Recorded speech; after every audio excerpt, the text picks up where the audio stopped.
नमस्कार, आपका स्वागत है। दोस्तों, भगवान श्री कृष्ण वास्तुशास्त्र का विशिष्ट ज्ञान रखते थे।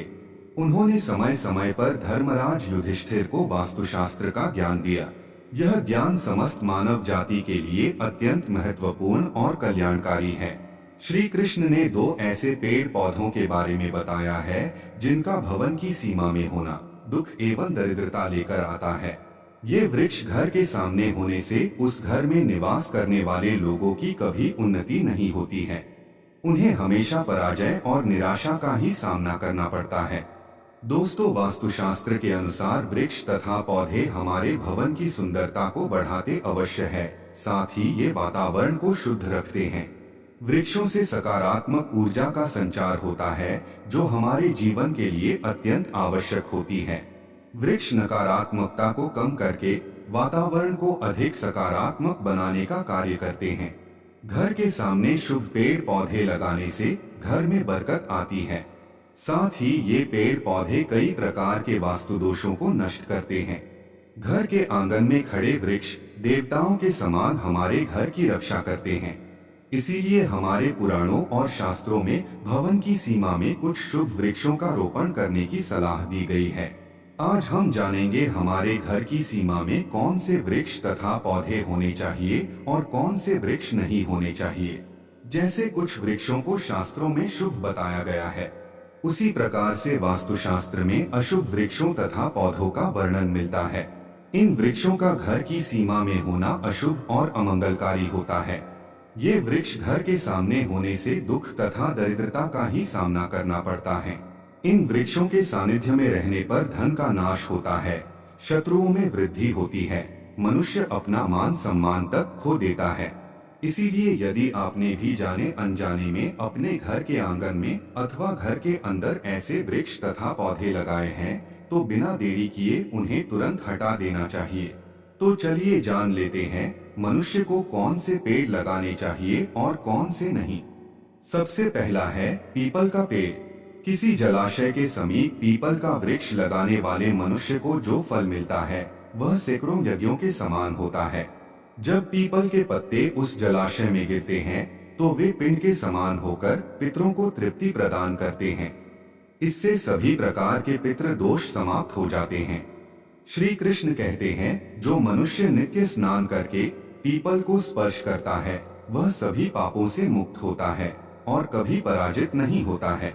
पीपल को स्पर्श करने से लक्ष्मी की प्राप्ति होती है और उसकी प्रदक्षिणा करने से आयु में वृद्धि होती है।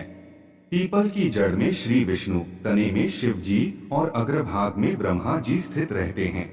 सोमवती अमावस्या के दिन पीपल को प्रणाम करने से जो फल मिलता है वह 1000 गाय के दान के बराबर होता है। इस संसार में पीपल के समान कोई वृक्ष नहीं है।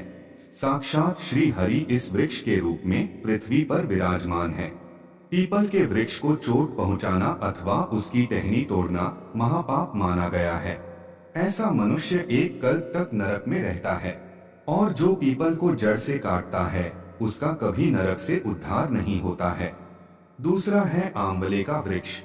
श्री कृष्ण कहते हैं, आंवले का फल समस्त लोकों में प्रसिद्ध और परम पवित्र है। आंवले को लगाने से स्त्री और पुरुष जन्म मृत्यु के बंधन से मुक्त हो जाते हैं। यह पवित्र फल भगवान विष्णु को अत्यंत प्रसन्न करने वाला एवं शुभ माना गया है। इसको खाने से सभी पापों से मुक्ति मिलती है। आंवला खाने से आयु बढ़ती है, उसका जल पीने से रोगों का नाश होता है और आंवले को जल में मिलाकर स्नान करने से दरिद्रता दूर हो जाती है और सभी प्रकार के ऐश्वर्य प्राप्त होते हैं। जिस घर में आंवला सदा मौजूद रहता है उस घर में कभी दैत्य और राक्षस नहीं आते हैं। एकादशी के दिन अगर आंवला मिल जाए तो संसार के सभी तीर्थों से बढ़कर फल प्राप्त होता है। अपने केश में आंवला लगाने वाला फिर से मृत्यु लोक पर जन्म नहीं लेता है। जिस घर के सामने आंवले का वृक्ष होता है वहाँ पर साक्षात लक्ष्मी नारायण निवास करते हैं। तीसरा है अशोक का वृक्ष। दोस्तों, पद्म पुराण के अनुसार अशोक के वृक्ष में अप्सराओं का निवास होता है। यह वृक्ष शोक का नाश करने वाला तथा निराश को समाप्त करने वाला होता है। इस वृक्ष को घर के पास लगाने से घर में सुख शांति बनी रहती है। अशोक का वृक्ष शीतलता और यौवन प्रदान करने वाला होता है। माँ लक्ष्मी ने जब देवी सीता के रूप में अवतार लिया था, तब रावण द्वारा अपहरण करने के बाद उनका वास अशोक वाटिका में था। अशोक के वृक्ष ने माँ सीता की बहुत सेवा की थी, इसीलिए माँ सीता ने अशोक वृक्ष को यह वरदान दिया था कि जिस भी स्थान पर यह वृक्ष होगा, वहाँ पर उनका सदैव ही निवास होगा। चौथा है पाकड़ का वृक्ष। पद्म पुराण के अनुसार प्रत्येक मनुष्य को पाकड़ का वृक्ष अवश्य लगाना चाहिए। यह वृक्ष लगाने से जो फल मिलता है वह महायज्ञ के समान होता है।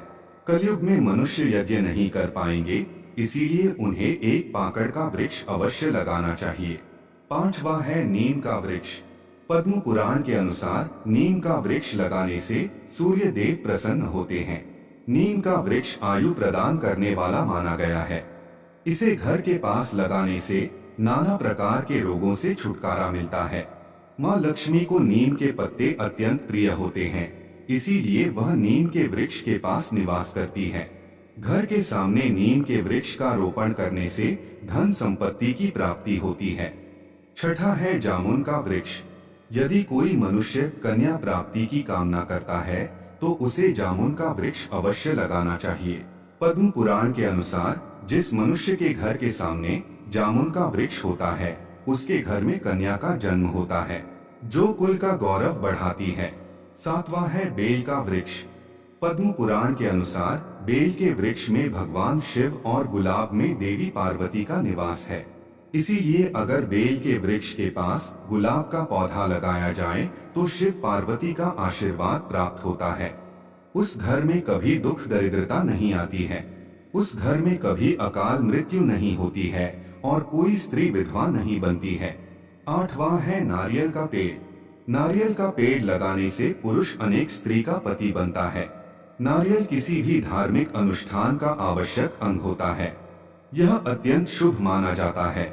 घर के आंगन में नारियल का पेड़ होने से उस घर में हमेशा शुभता होती है और उस घर के सदस्यों का समाज में बहुत मान सम्मान होता है।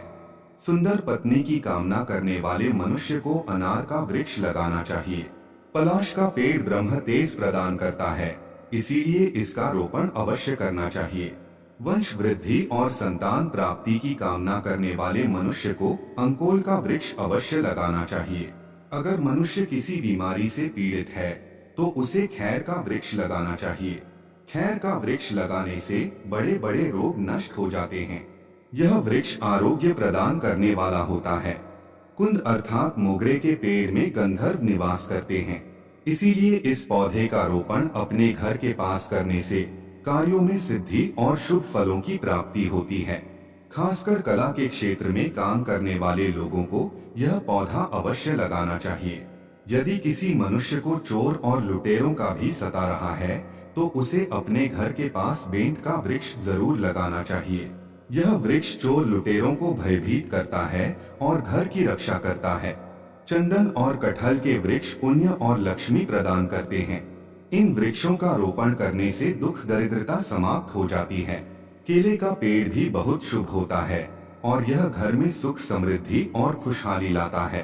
केले के पेड़ में भगवान विष्णु का वास होता है, इसलिए घर में केले का पेड़ होने से घर में धन की कमी नहीं होती है। हर श्रृंगार के पौधे को पारिजात भी कहा जाता है। इस पौधे की उत्पत्ति समुद्र मंथन के समय हुई थी और माँ लक्ष्मी भी समुद्र मंथन से ही प्रकट हुई है, इसीलिए पारिजात के पौधे का बहुत अधिक महत्व है। यदि इस पौधे को अपने घर पर लगाते हैं तो आपको माँ लक्ष्मी की विशेष कृपा प्राप्त होगी। मनुष्य को कभी भी ताड़ का वृक्ष नहीं लगाना चाहिए। ताड़ का वृक्ष संतान का नाश करने वाला होता है। जिस घर के पास ताड़ का वृक्ष होता है उस घर के संतानों की कभी उन्नति नहीं होती है। मनुष्य को कभी भी अपने घर के पास बहेड़े का वृक्ष नहीं लगाना चाहिए। इस वृक्ष पर प्रेतों का वास होता है। जो मनुष्य बहेड़े का वृक्ष लगाता है वह प्रेत बन जाता है। इसके नीचे बैठकर कभी पूजा पाठ भी नहीं करना चाहिए। सुंदर पत्नी की कामना करने वाले पुरुष को दाख का पेड़ लगाना चाहिए। अगर किसी मनुष्य को शत्रुओं का भय सता रहा है तो उसे केवड़े का वृक्ष लगाना चाहिए। यह शत्रुओं का नाश करने वाला होता है। तो दोस्तों, इस प्रकार से शास्त्रों में इन पेड़ पौधों के बारे में बताया गया है। उम्मीद है आपको यह जानकारी अच्छी लगी होगी। वीडियो को लाइक जरूर करें, कमेंट में जय श्री कृष्ण अवश्य लिखें, साथ ही चैनल को सब्सक्राइब करें। आप सभी का धन्यवाद।